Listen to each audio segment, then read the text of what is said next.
4-2 dub. Good ending to the trip. Back to DC.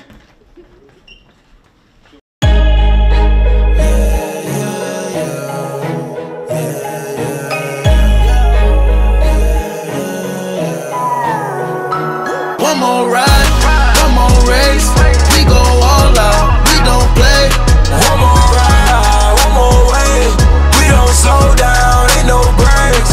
I'ma go off, I'ma ride tonight. It don't matter what we face.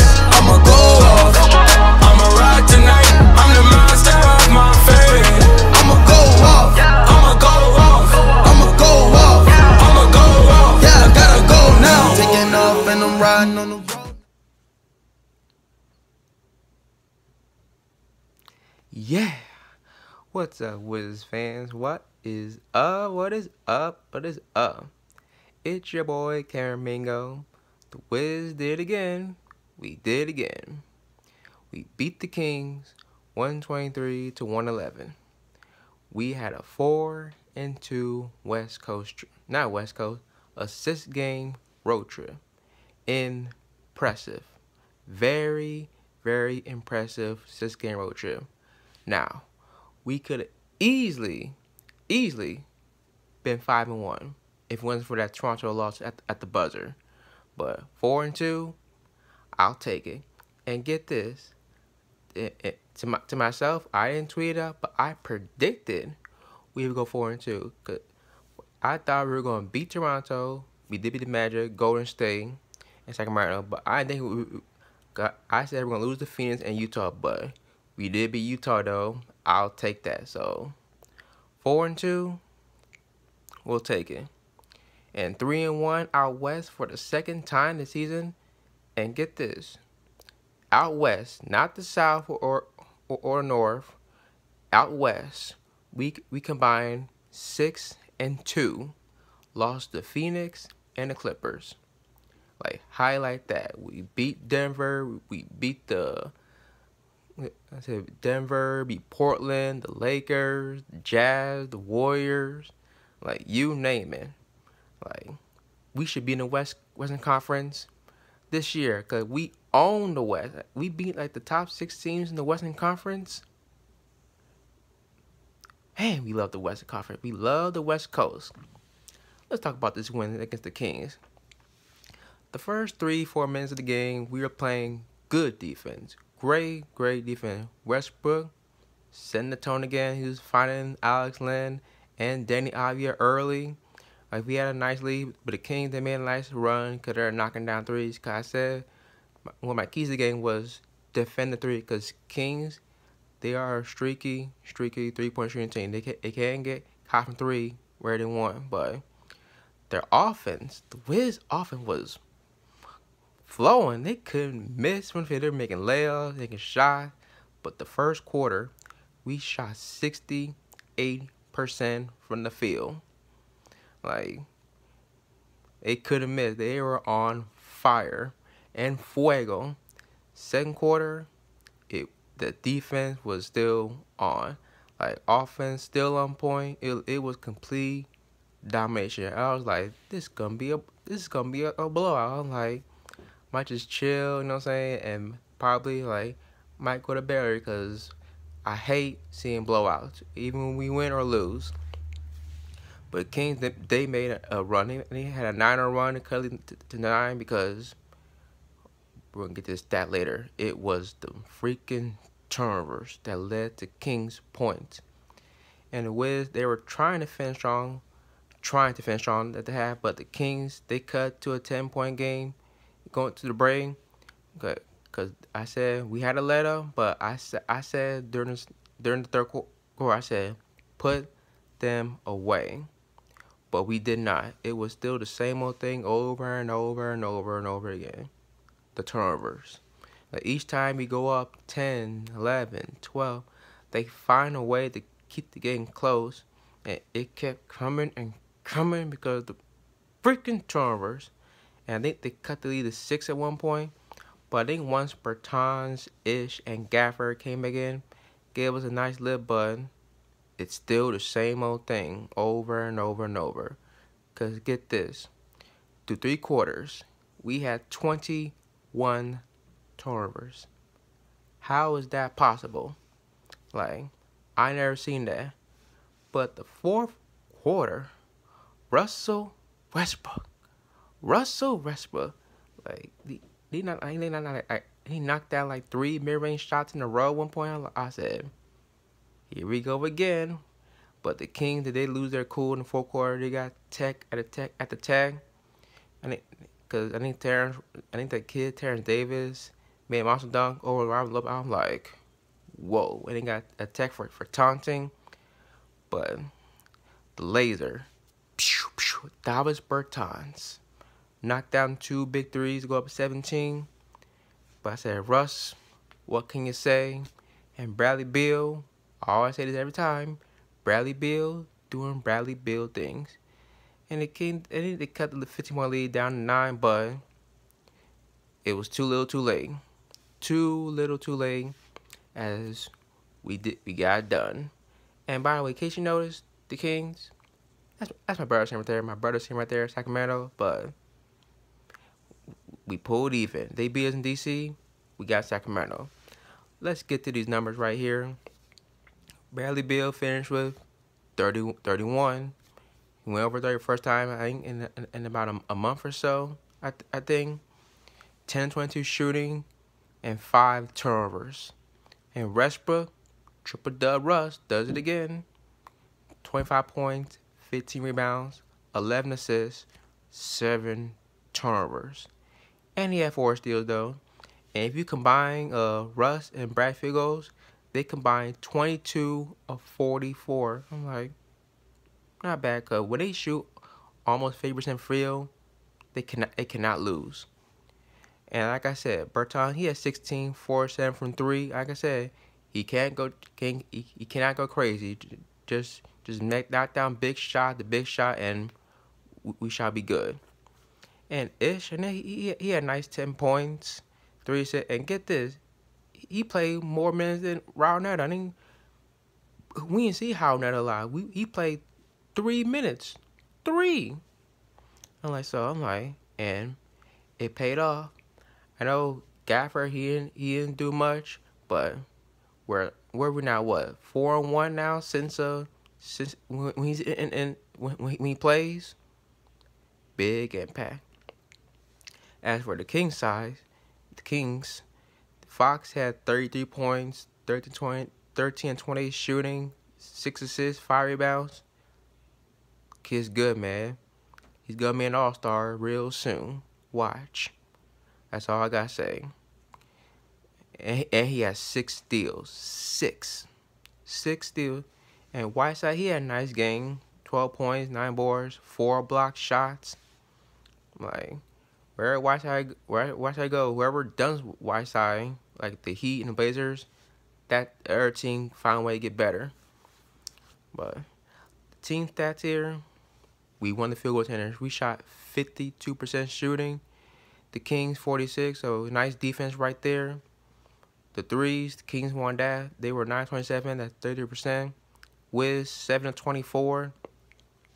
We won the free throw battle. We were 22-27, that's 81%. And the Kings were 18-24, that's the same 5%.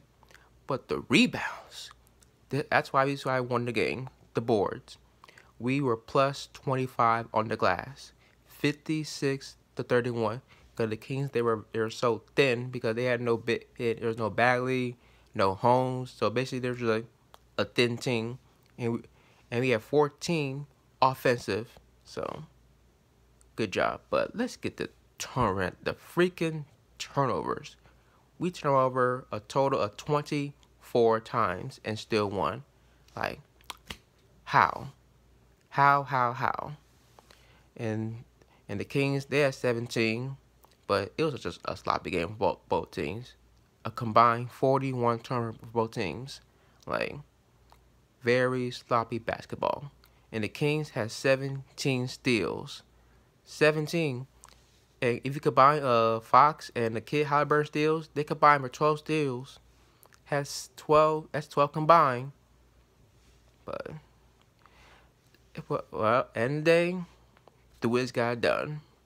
Now, we're gonna take this quick break, and I got something to tell y'all about Wiz fans. Do y'all still want to sing? I got something for y'all about that after we come back. So, stay tuned. Westbrook matched up against Mo Harkless. Westbrook off the glass. 17 for Westbrook. Russ working out the post, and that's Mo Harkless. Shot clock to 4. Westbrook pumps, comes back, and Westbrook, he's got 19 now. Westbrook against Harkless again, same spot. Westbrook off the glass. 21 now for Russell Westbrook from that area. All right, looks like we are back. Now, since most people love my newest segment that I did like 2 episodes ago, it's that time we bring back again, as we call this segment Wiz Casting.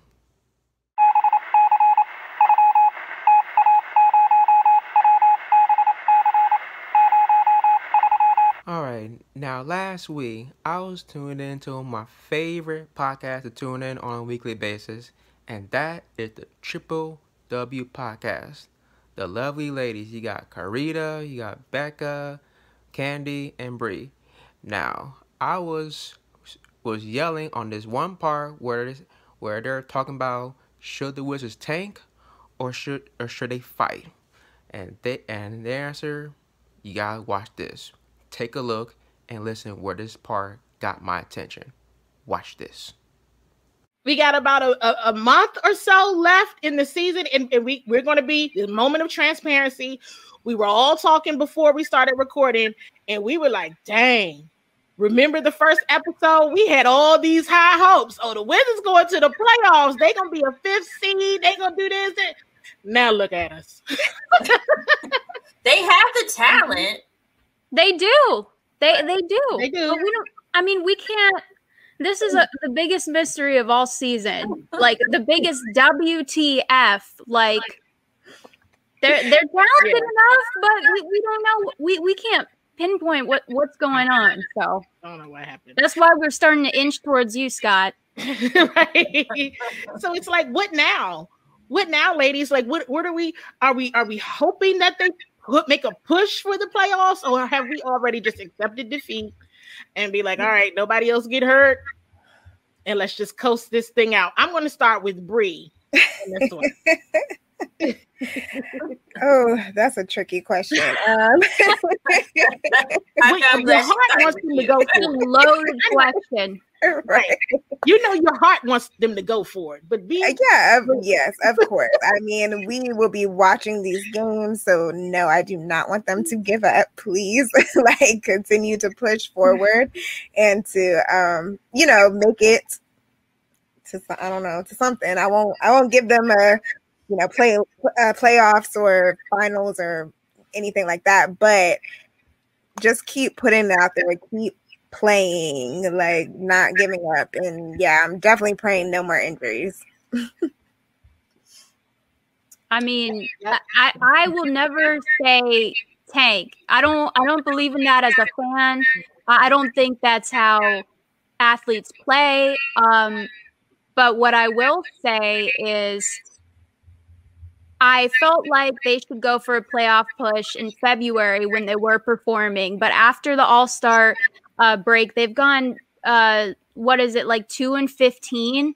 I mean, I'm not sure what the exact record is, but at this point, I don't want to see another 9th pick. I don't want to see another, average. Like, we need that Cade dude. We need Jalen Suggs, whatever. I mean, we need those guys. We need somebody who's going to, we need something else, because clearly it's not the way it's constructed. It's not working. So I'm with Bree. I'm not going to say, I think they should lose, but if this is the path they're going, then I'm not going to be disappointed with more losing. And I hate saying that. I think, the nature of this team, I will say, is to fight. So you're going to see them fight. I don't believe they're going to give up at all. I'll never say never, but I just don't see it's just really hard for me to see the playoffs at this point. And yeah, unfortunately, I think they're just looking at next season. So I think that they need to like figure out what pieces they have now that are viable for next year and what they're going to do in the draft and how this team is going to move forward. And it's unfortunate, but I am also just kind of concerned. This is like a topic for another day, but I am kind of concerned about like, what is Brad's feeling at this point? You know, he stayed to help kind of rebuild this team, but you have to have hope, right? And I don't know if this season there were moments, but I don't know if overall this season feels like that hopeful, but that's just where I am. Thank you, ladies, for that. Now, like y'all said, and myself too, it's not over. We still fight. We don't tank. We fight. I've been saying this since the win against Golden State, but look where we are now since that y'all last recording. Since then, we are 1 game behind the Bulls for the number 10 spot in a possible play-in tournament. It's not over, but I'm gonna get to my thoughts on what some of y'all said. I'm gonna start with what Bree said. I was kind of surprised when she said, "That's a tricky question." I thought she was gonna say like, "Oh no," I thought she was gonna say like tank, but no, she said compete, and which we are. We've been competing ever since Brad came back from injury against the Orlando. And when Gaffer came back against Phoenix, but even though we still lost, they're still fighting. So, thank you, Bree. Now moving on to Becca. When I heard when she said never tank or tanking is not in my vocabulary, I'm like, thank you. I'm like, finally, I like someone who agrees with me. I'm like, we have the same, brain waves. I'm like, wow. I'm like, and because she don't want that. You know what I'm saying, that top 3 pick. They get Suggs and Cade Cunningham and Evan Mobley. Those are the top 3 picks. And remember, every time we tank, what happens to us? Like as she said, that 9th pick. Remember. 2 years in a row, we got the 9th pick, and remember, we were there 2 years ago. Remember when we were like how many games? 32 games, 33 games, and somehow someone got the 9th pick because it's a lottery. Because lottery, anything can happen. Doesn't matter like if you're the first worst, second worst, third worst, fourth worst. Anything can happen in the lottery. So, like I said, remember they changed the rules a couple years ago because I think the top 3 worst teams get the best odds, not the worst team. So, thank you, Becca, because this is why we're like the 2 biggest Wiz fans who are, you know what I'm saying, optimistic, you know what I'm saying? So, thank you for saying never, ever tank. And look where we are now. Now to Karita. I think you were kind of, in between, saying fighting, but you did say one time about like they should look forward to next season. They should evaluate players for next year. But I think there's one player people are talking about lately, and that is the future of Daniel Gafford and Thomas Bryant. Like, who's gonna be the starting fan going forward? Is it Bryant or Gafford? Because TB could look at Gafford. TB could be in trouble, because that Gafford, he makes a immediate impact out there. And they are evaluating who to keep in Lopez and Len, who's going to be that third center. And, of course, who's going to be the backup point guard next year? Is it Neto or, Neto and Ish Smith. So, they are evaluating some players for next year, but they're still fighting for that playoff push. And Candy, we had our discussions. Gotta watch your show every single Thursday. Like, girl, sometimes I seen you had your little rants before, but since then they've been playing really well. Because there's some games they've been struggling, There's some games they were doing well. Remember when we had that 5-game winning streak we had? That was fun, but now it's getting fun now. It's getting real fun, but thank you, ladies, for saying we're not gonna tank. But I know some people they want to tank after that loss to Toronto at the buzzer, but since then they're like, no. I said, oh yeah. We want the playoffs. Can you imagine if we're in the playoffs now? If we make the playoffs, if we make it, can you imagine what our boost will be next year? Getting them young guys playoff experience and Hachimura, Abia, Gaffer, those guys getting some time to playoffs going to next year with Brad and Russ coming back.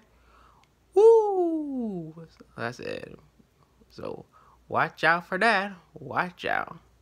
Now I got something to tell y'all.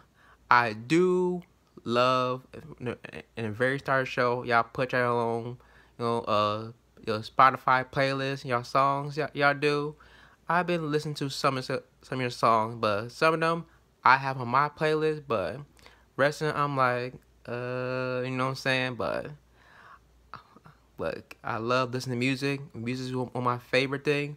But I got a song just for you. Cause there's one song before I play your pod. One song before I play your podcast. I played one song before I started. I play Wale, Pretty Girls, because what better way to listen to 4 pretty women just watch, you know what I'm saying, just listen to talk about basketball. So that is my song for y'all. But next time I do this segment for y'all, I got my song. So that is my song for y'all, Wale, Pretty Girls. So ladies, thank y'all. Keep doing y'all doing. Got nothing but love for y'all. But coming up next, we got the Pelicans, the New Orleans Pelicans. Zion against Rui. First time meeting since college. That was the first time, remember, I think 3 years ago, saw Zion in person. I was like, man, wish we had him on our team, but he in New Orleans and we got Hachimura. So, but look at the next 7 games. The next 7 games are under 500.